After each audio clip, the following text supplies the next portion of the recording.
Tres familias, un propósito. Por el autor panameño Sandoval Otero. Capítulo 1. Yo tenía 8 años y recuerdo con nostalgia las 36 horas más incómodas del viaje de Tolé a Chepo. Salimos de Veladero de Tolé, provincia de Chiriquí, en la madrugada. Era una caravana, de 3 camionetas con rumbo a Panamá. Cada familia traía sus enseres, en la parrilla, colgando, en el piso, debajo de los asientos, en cualquier espacio. Con mucha incomodidad veníamos, pero muy contentos, porque íbamos a la ciudad de Panamá y nos consolaba la idea de conocer la gran ciudad. En ese tiempo no existía la Panamericana, hubo que retroceder hasta Guabalá y costear el Pacífico, por una estrecha carretera de piedras, y era tal la polvareda que en ocasiones tenían que detener los carros, porque no se podía ver nada hacia adelante. En un carro viajaba mi tío Teodolo, mi tía Mila, Docha, Sara, Temo y Nego. En otro carro, mi tío Octavio, mi tía Tomasa, Delmira, Tena, Tile, Beatriz, Deyá, Gilda, Sonia, Tabín, Lito y Melo.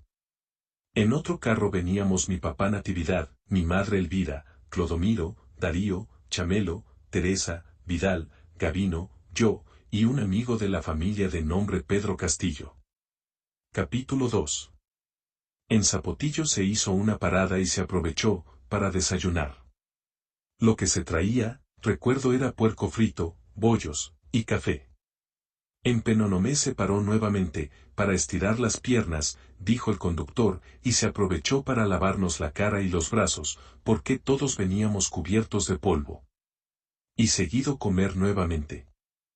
El menú era arroz con pollo y tajada de plátano maduro, todo estaba envuelto en hojas de plátano.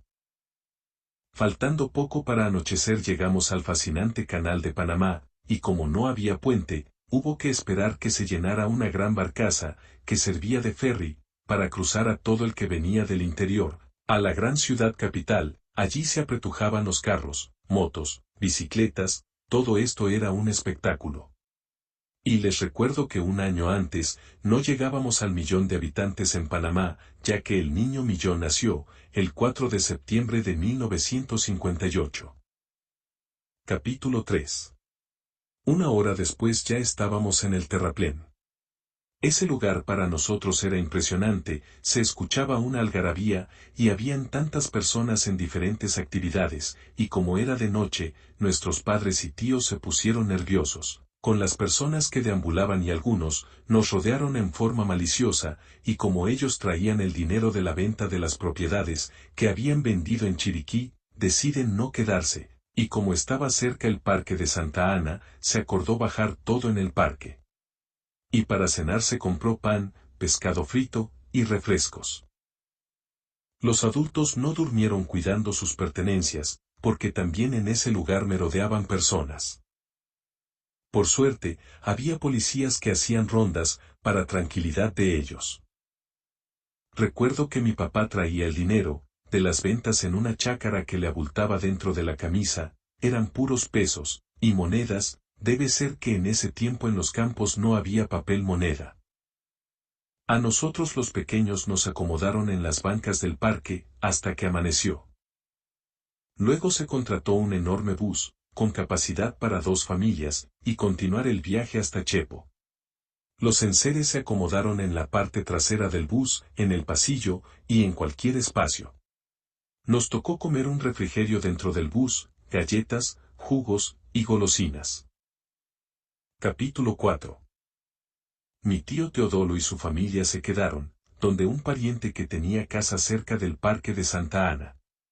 El bus salió del parque de Santa Ana en horas de la mañana, con rumbo a Chepo, pero en río abajo el bus tiene problemas mecánicos, y mientras lo repararon, pasaba el tiempo, nuevamente nos toca comer pan con sardinas y refrescos, pero para nosotros, el pan era una novedad, ya que eso lo comíamos, muy esporádicamente, y había que hacerlo en casa.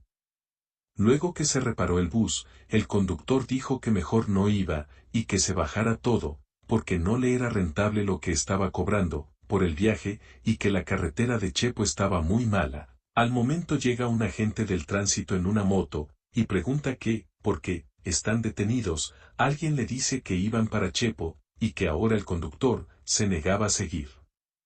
El agente se asoma, y ve las dos familias interioranas, y todo lo que traían dentro del bus, y le dice con autoridad al conductor: usted no puede dejar estas familias aquí, y menos a esta hora de la tarde. El conductor alega que había cobrado muy poco, y le comenta al policía que la carretera de Chepo está pésima. Se llega a una negociación, y se acepta pagar un poco más. Y nuevamente continuamos por las calles de esa población. Al final de la región poblada, proseguimos por una estrecha carretera de tierra, en muy mal estado. Cuando llegamos a Chepo, era muy avanzada la noche. Recuerdo la casa en forma de depósito, donde hoy está el jardín La Gallera. Allí se bajan todas las pertenencias, y se acomodaron sábanas en el piso, y nos acostaron a los más pequeños. Los adultos se acomodaron en cualquier sitio y se quedaron dormidos de inmediato, debido al cansancio, y contaba mi mamá, que ella no durmió matando mosquitos a los más pequeños. Poco tiempo después los adultos también se dedicaron a matar mosquitos, que habían por cantidad. Y para ellos eso era extraño, porque de donde veníamos, en ese tiempo no había mosquitos. Capítulo 5. Al día siguiente se consigue un rancho en Margarita, que solo tenía el techo de pencas, no tenía cerca, lo sostenían 4 horcones, y como estaba deshabitado lo utilizaban las gallinas para dormir, pero no había otro. Para esa época, en Margarita se podían contar los ranchos, y no pasaban de 30. Se consigue una chiva, y se hace la mudanza. Ese rancho estaba, donde hoy está la iglesia Cristo te llama, del pastor Chave. Hubo que raspar la capa de excremento de las gallinas, para poder acomodar las cosas, que no eran muchas. La mayoría eran sacos de enequén con ropas, y otros enseres de cocina y la tinaja, que no podía faltar en todas las casas. En una esquina se colocan piedras, y se improvisa un fogón de leñas y mi mamá preparó comida, para comer lo suficiente, dijo mi papá. El agua se buscaba en una quebradita que estaba cerca. Para dormir mi papá cortó pencas de palma de corocitos, que había en abundancia, muy cerca, del otro lado del camino. Pero la hediondez era muy fuerte, recuerdo. Mi tío Octavio tuvo más suerte y consiguió una mejor casa, frente al jardín La Reina. Capítulo 6. Por suerte era verano y no llovía, pero lo pasamos mal, de día y de noche. Pero los adultos y mis hermanos mayores ya estaban en la faena, de cortar pencas de palma real, y la madera para hacer un rancho, en un lote, en lo que hoy es el sector 3, en Margarita. Les tomó 2 semanas, ya que la penca y la madera, había que traerla de lejos, donde la habían conseguido. Los más pequeños también ayudábamos, era poco lo que cargábamos, pero de algo servía. El primer rancho fue el de mi papá. La urgencia era lo incómodo que vivíamos en el rancho prestado. En 2 semanas ya estaba un gran rancho cobijado, con pencas.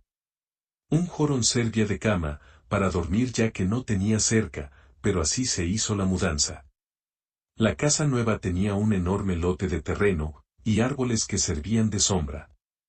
La quebrada calzada, estaba muy cerca, y servía para lavar la ropa. Además esa quebrada era el baño de todos los vecinos. Y cerca de la quebrada había un ojo de agua que fue muy útil para buscar agua para cocinar, y llenar la tinaja, y tener agua fresca para tomar. Otra cosa favorable es que en esa quebrada, y el río Mamoní, habían muchos camarones y peces, se cazaban en las noches, y ayudaba mucho, para nuestra alimentación. Capítulo 7. Tiempo después.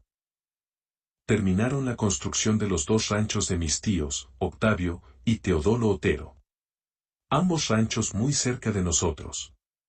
Seguidamente comenzaron a probar suerte en la agricultura, cada uno por su cuenta, pero se ayudaban haciendo juntas, para terminar más rápido las faenas. Ese mismo año mi hermano Chamelo y yo entramos a la escuela, él para 3er grado, de primaria, y yo, para 2º. Las clases se dictaban en un rancho de pencas y paredes de barro, Esa escuelita estaba en el sector 1 atrás de la casa de la familia Denis. La cantidad de alumnos era pequeña, y una maestra podía atender 3 grados, en el mismo horario. Nunca olvidaré el nombre de la maestra, que sola atendía, con mucha dedicación, primero, segundo y tercero. El nombre es María Magdalena Gómez, una maestra sin igual. Nos daba con una regla en la palma de la mano, cuando no hacíamos nuestras obligaciones. Capítulo 8. Mi papá socolaba, derribaba, y quemaba, con permiso de las autoridades, que supervisaban, antes de dar el permiso de quema. Con las primeras lluvias en el mes de abril, comenzaba las siembras, de arroz, maíz, yuca, guandú, ñame, otoe, frijoles, y ñajú. Sembraba lo suficiente, para cosechar, guardar, y tener comida para todo el año.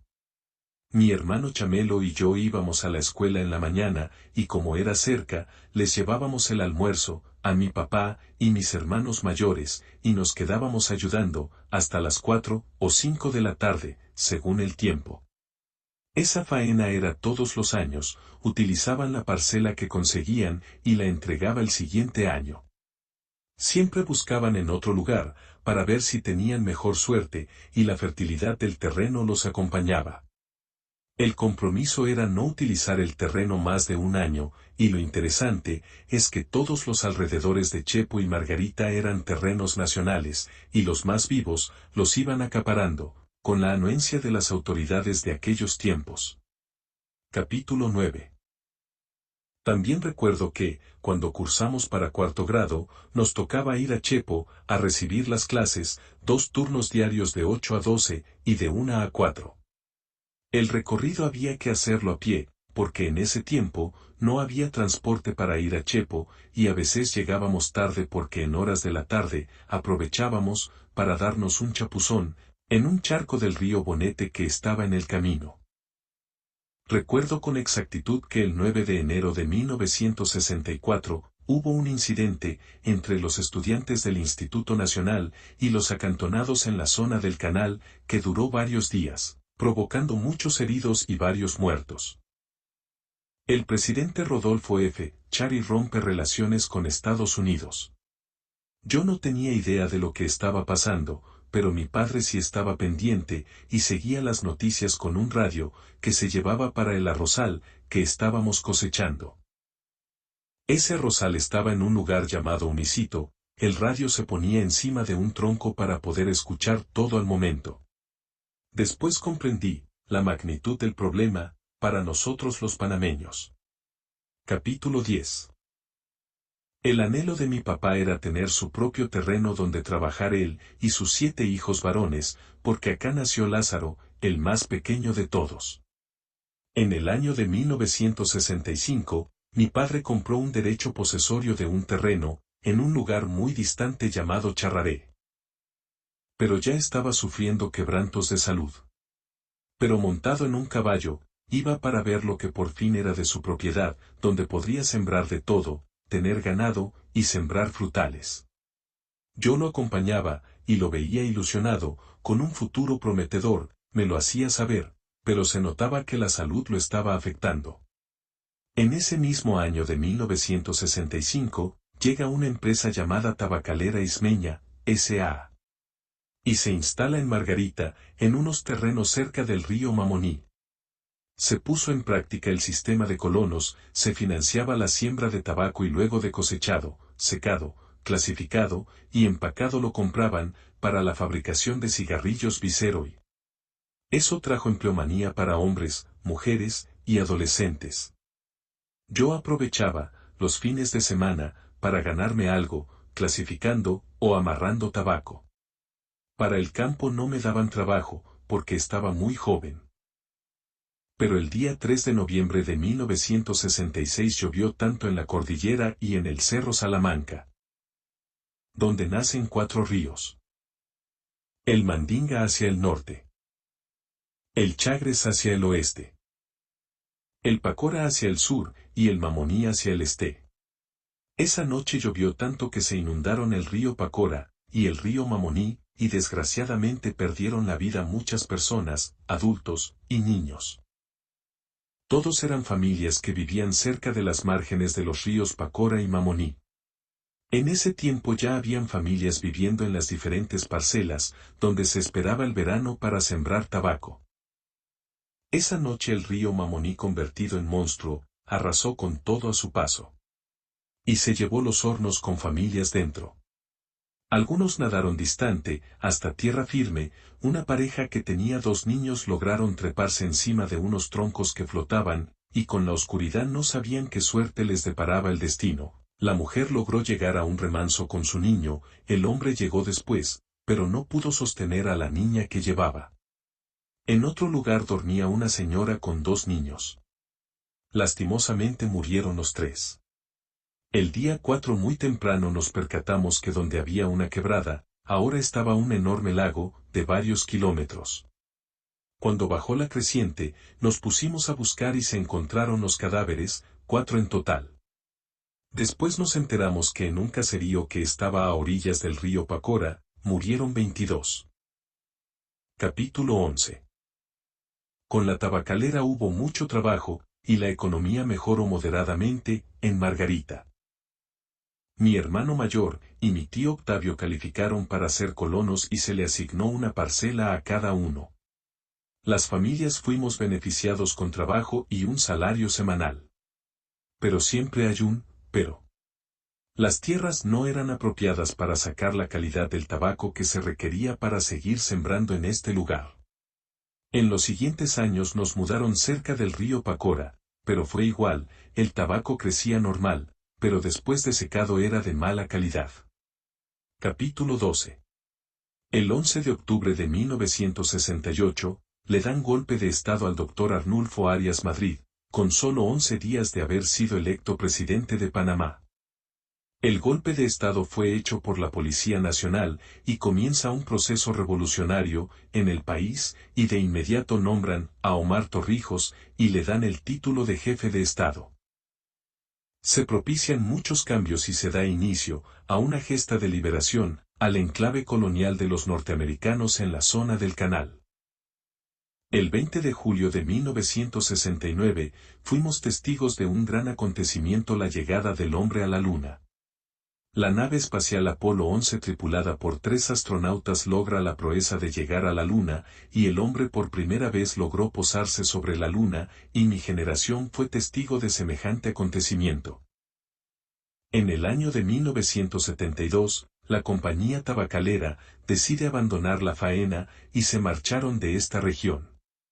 Ese mismo año, muere mi padre, y pienso que va pensando que deja una propiedad donde sus hijos puedan trabajar la agricultura, sin tener la necesidad de buscar tierras en otros lugares. Y además él estaba orgulloso de su descendencia, 7 hijos varones, que según él, en una faena diariamente era como una junta. No se pudo recuperar de una operación del estómago, que le hicieron en el Hospital Santo Tomás. En el año de 1973, se inicia la construcción de la represa del río Bayano para hacer una hidroeléctrica. Y el complemento que se le llamó Desarrollo Integral del Bayano. Eso fue un auge económico para esta región, con mucho trabajo para los moradores de Chepo. Mi primer empleo como adulto fue en la construcción de una barriada para los trabajadores del IRRE, muy cerca de la represa del Bayano. Comencé como ayudante de carpintería, y al poco tiempo, ya era carpintero. El año siguiente conseguí trabajo de carpintería, en una empresa norteamericana que estaba haciendo desarrollos de viviendas, y un hotel en Isla Contadora. Capítulo 13. En el terreno que se había comprado con anterioridad, solo estaba mi hermano Darío, los demás, íbamos cuando podíamos. En el año de 1975, me gané la lotería, y le invertí a la finca de la familia en Charraré. Se titula una parcela de 60 hectáreas, y queda medida otra parcela de 60 hectáreas como derecho posesorio. Los impedimentos eran lo distante, y el camino una simple trocha. 4 horas subiendo y bajando lomas, cruzando ríos y quebradas, que en tiempo de invierno se crecían y había que esperar a que bajara la crecida, para poder seguir. Otro detalle era que las tierras no eran fértiles y muy quebradas. Capítulo 14. Cuando las siembras se hacen en pequeña escala y las tierras no son apropiadas o no se les da el debido manejo, las cosechas son escasas. Y por eso no nos podíamos dedicar todos a esa misma faena, solo Darío seguía en la finca, los demás estábamos en diferentes lugares, trabajando para buscar el sustento de mi mamá y los hermanos pequeños que estaban en la escuela. Con el dinero que me quedaba hice una casa, lo suficientemente grande, para que toda la familia tuvieran mejor comodidad. Trabajé de ayudante de equipo pesado, y aprendí a manejar retroexcavadora y tractor con bulldozer, y con el tiempo aprendí a calcular rellenos y nivelaciones, la transformación de metros a yardas, las expansiones, o lo contrario compactaciones, también aprendí a interpretar planos. Con ello me hice competente para dirigir movimientos de tierra, rellenos, cortes sagrados para calles, terracerías, demoliciones, carreteras con material selecto, también, vados, cabezales, poner alcantarillados, colocación de tubos para drenajes francés, y muros de contención, todo lo aprendí empíricamente. Capítulo 15. En el año de 1977, se firman los tratados, Torrijos, Carter, y se le pone fecha a la salida de los gringos de la zona del canal. En el año 1981 muere en un accidente de avión el general de división, Omar Torrijos, actual jefe de Estado de Panamá. Pero antes había informado del repliegue militar y con eso daría paso a unas elecciones democráticas en los próximos años. En el año de 1984, siguiendo lo acordado por el ex jefe de Estado Omar Torrijos, se le da oportunidad a los partidos políticos debidamente inscritos, y se efectúa elecciones para elegir presidente y cambiar el sistema de gobierno. Y devolver la democracia a Panamá. Yo incursioné en la política por primera vez y perdí como candidato a representante del corregimiento de Margarita. Se decía que le hicieron fraude en esas elecciones al doctor Arnulfo Arias. Y queda como presidente el doctor Nicolás Ardito Barleta. En el año de 1986 muere mi tío Teodolo, ya se había mudado para Chorrera. En el año de 1988, muere en Miami, el expresidente Arnulfo Arias Madrid, lo trasladan a su país, Panamá, y es enterrado en esta provincia. Años después, exhuman sus restos y los trasladan a Penonomé, su tierra natal. En el año de 1989, nuevamente se hace un fraude, anulando las elecciones, y ponen como presidente, de a dedo, al ingeniero Francisco Rodríguez. Y con esto se recrudece la lucha, de los civilistas que éramos, la única resistencia para lograr el cambio, y vuelta a la democracia. Y allí estaba yo, junto a los arquitectos Miguel y Alfredo Corcuera, con nuestras banderas blancas y las de la culebrita como símbolo de lucha pacífica, para restablecer la democracia. Recuerdo que el Viernes Negro fue tal la represión que Alfredo recibió varios perdigones en la espalda. En diciembre de ese mismo año, los norteamericanos invaden a Panamá y restituyen la democracia, y Guillermo Endara Galimani asume la presidencia. Ya que, sin dudas, él había ganado las elecciones. Con este gobierno hubo mucha inversión en diferentes lugares, y algunos optaron por Colón, Zona Libre, Cuatro Altos, y Coco Solo. A mí me fue bastante bien como contratista, durante 3 años seguidos. Por eso pude comprar una finca en Charraré, y otra en Gaspar Sabana. También hice una buena casa en Tocumen.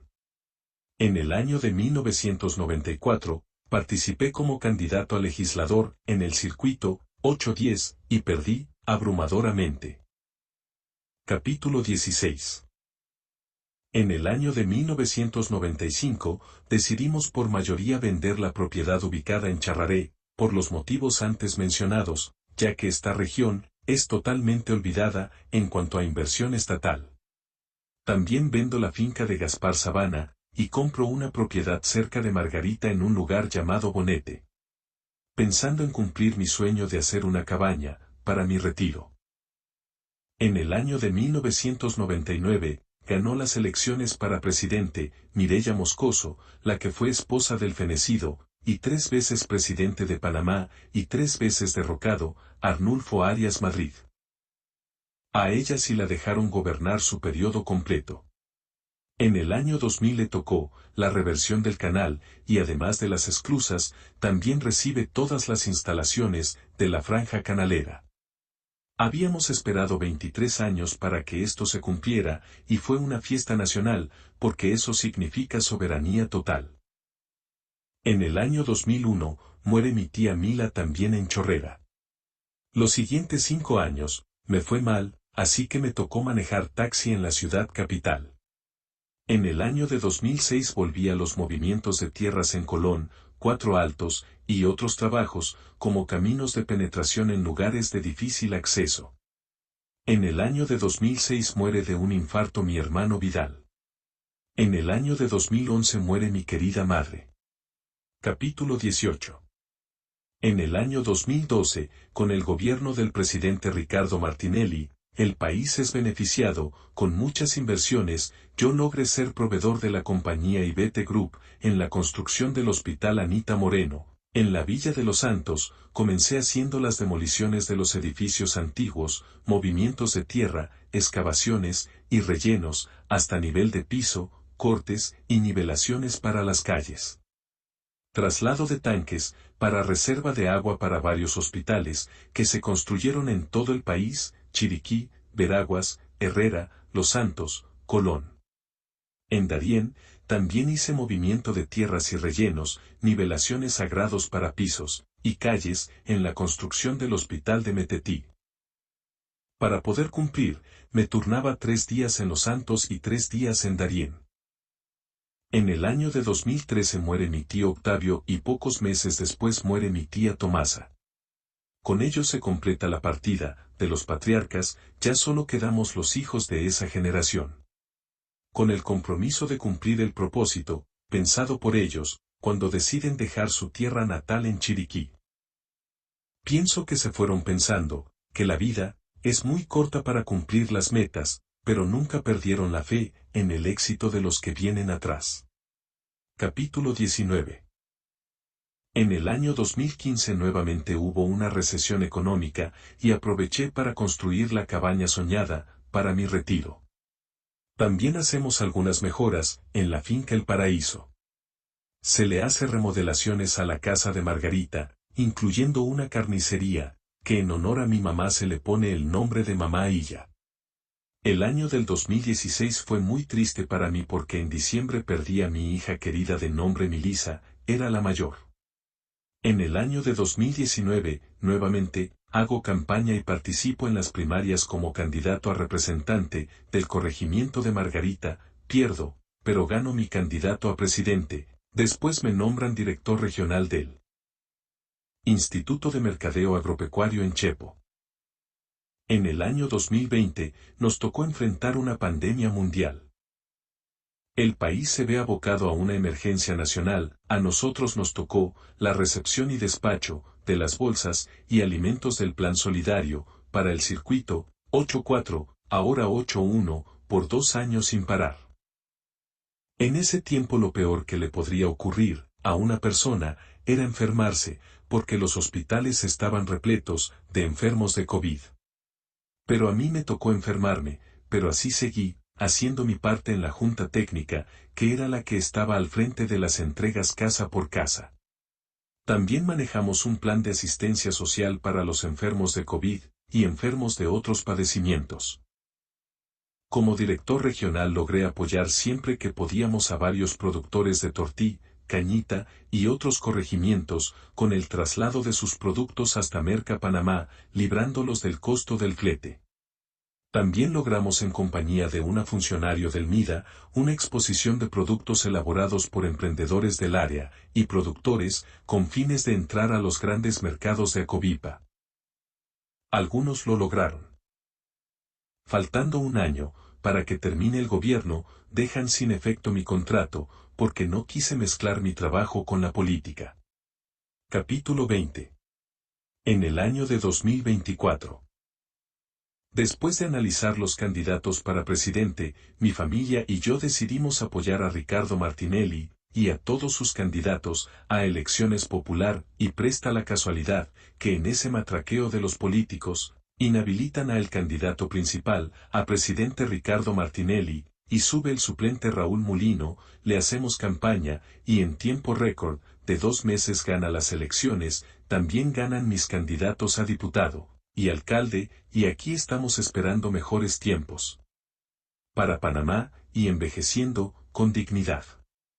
Y son tiempos que se han ido, y no van a regresar. Me siento agradecido con Dios y mi Padre, que me enseñaron a trabajar, con honestidad, para ser ejemplo de mis hijos, a los que no les dejaré grandes riquezas, pero todos están graduados, y creo es lo mejor, porque eso no se los quita nadie. Tengo una pequeña finca, con las comodidades para vivir, en una cabaña rodeada de árboles, la que siempre soñé, para mi retiro, y tener una mejor calidad de vida. Y cada día cuando doy gracias a Dios, por un día más de vida, me gustaría tener a mi padre a mi lado, para verlo rebosante de felicidad y orgulloso del negro que sí, cumplió su propósito. Capítulo final. La dirección de mi finca es, detrás del palito de mango, donde todos los caminantes paran y aprovechan para respirar. Donde la perdiz grita su canto lastimero. Donde se escucha el totorrón silbando su tristeza. Donde el añís me dice cuando debo acostarme y cuando debo levantarme muy temprano en la mañana. Donde la paz y el silencio hacen pacto de armonía. Donde el arcoíris se inclina para besar la copa de un cedro espino. Donde se encuentra la piedra de afilar que me regaló Clementino. Donde verás el asiento que tengo para pensar. Donde los árboles y los hombres mueren erguidos, y le sirven al gavilán para posarse. Donde la tranquilidad, me sirve de compañía. Y donde veas un árbol, una roca, un cerro, o una colina, allí estaré yo. Y cuando digo yo, eres tú, porque estamos conectados. Fin.